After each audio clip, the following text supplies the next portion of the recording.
자, 이재명 정부가 그 고위공직자를 국민 추천제로 뽑겠다라고 발표를 했는데 그 장차관 국민 추천제 하루 만에 10,000건이 넘는 추천이 들어왔다고 그래요. 엄청납니다. 그 법무부 장관, 복지부 장관, 검찰총장 뭐 이런 순으로 국민들이 많이 추천을 했다고 그러는데 정부는 어쨌든 국민들이 원하는 진짜 일꾼을 뽑겠다라고 말을 했습니다. 이에 대해서 좀 국민의힘이 좀 별로 탐탁치 않게 생각하던데. 예. 그 사람들이야. 내란에만 관심 있지 뭐. 거기에 뭐 저거는 신경 쓸 필요가 없을 것 같고, 이게 사실은 국민추천제가 없던 거를 새로 만든 게 아니라 있던 거를 확대한 거죠. 그리고 말리에 홍보한 거죠. 이렇게 되면 이제 인사혁신처하고 청와대 인사비서관실이 굉장히 이제 일이 많아지게 되는데, 이제 국민주권 정부라는 별칭을 표방하고 출범한 정부잖아요. 그러니까 이제 국민주권의 뜻을 제대로 구현하겠다라는 인사권자인 대통령의 의지가 반영된 것이고, 그러니까 그런 점에서 실질적인 효과를 내도록 틀림없이 열심히 노력할 겁니다. 그거는 뭐 저는 의심하지 않고요. 단지 이것이 이렇게 되는 과정에서 벌써 우리 김 국장님은 그런 거 없었어요? 우리가 속해 있는 단톡방에다가 뭐 나 이번에 저기 뭘로 이렇게 추천해달라. 그런 식으로 하면서 이렇게 집단적으로 뭐 이거를 유도해가지고 많이 이렇게 말하자면 자기를 띄우려고 하는 움직임을 또 보이는 사람들이 있어요. 지금 매일매일 휴대전화 이렇게 가슴에 품고 전화 오기만 기다리는 사람들 입장에서는 간절하거든. 그리고 이게 이제 기회라고 생각하고 일가 친척, 동문들, 무슨 오다 가다 만난 사람들 다 지금 그런 거 돌리고 있는 분들이 있거든요.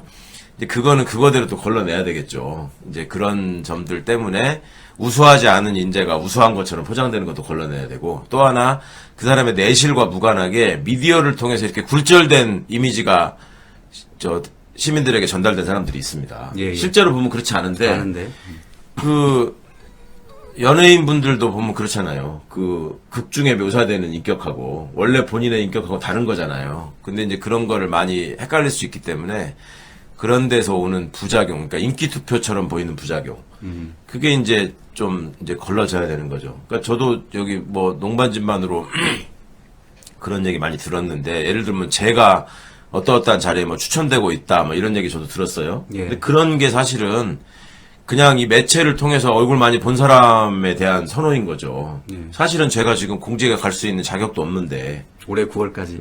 그러니까 그런 거를 배제하고 그냥 하시는 거라서 그런 점들을 이제 실무를, 인사 업무를 담당하시는 분들이 이제 다 체크하고 걸러내고 검증하고 해가지고 진짜 유능하고 국민들한테도 신망을 받는 좋은 분을 모실 수 있으면 최고인 거죠. 그렇군요.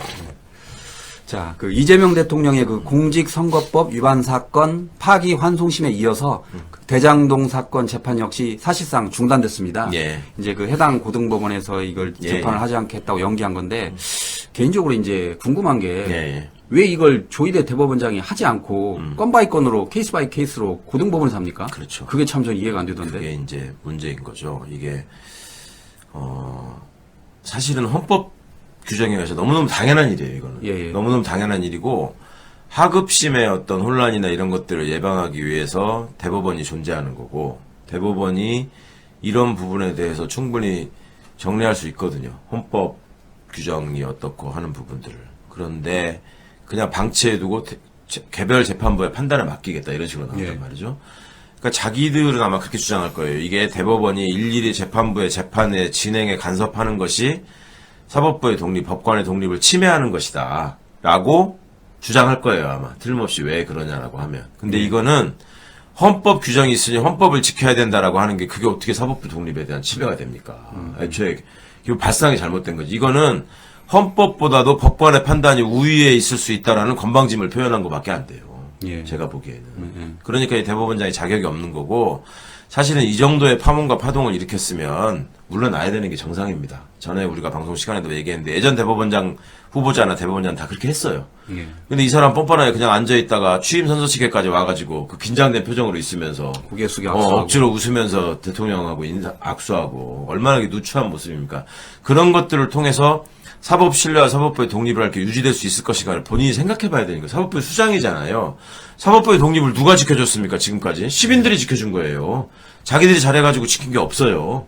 그 시민들이 만들어 놓은 토양 위에서 군림하려고만 했지. 그러니까 지금 세상이 바뀌었는데, 여전히 시대에 뒤떨어진 발상들을 하고 있다라고밖에 저는 평가할 수가 없습니다. 혹시 보셨을지 모르겠는데 그 현충일 추모사 때 예. 조희대 대법원장이 이렇게 대통령이 걸어오니까 카메라 풀샷에 잡혔는데 옷 매무새 이렇게 단정하게 해요. 네. 그 다음에 대통령 오니까 이렇게 하는데 이게 이제 보통 자기가 이렇게 옷 매무새를 이렇게 가다듬는다는 거는 그 예의를 갖추는 거잖아요. 네.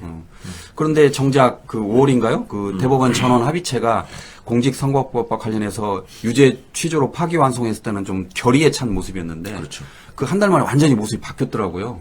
그래서 방금 의원님 말씀하신 대로 이 정도 되면 본인이 물러나야 되는 거 아니냐라는 여론이 있던데.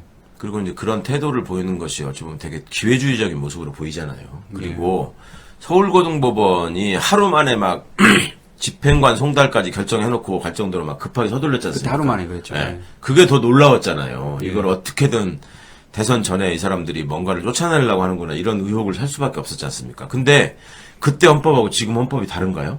똑같죠. 어차피 헌법은 똑같잖아요. 그리고 어차피 중지돼야 될 재판이라는 거 알고 있었어요, 이 사람들이 다. 근데 왜 그렇게 무리한 일을 했는가? 그거를 시민들이 잊어버릴 거라고 지금 기대하는 건 오산이죠. 예. 그러니까 그거는 대법원장이 사죄하고 물러나는 게 가장 확실하게 사법부의 독립과 신뢰를 지키는 길이다라는 걸 다시 한번 충고하고 싶습니다. 예.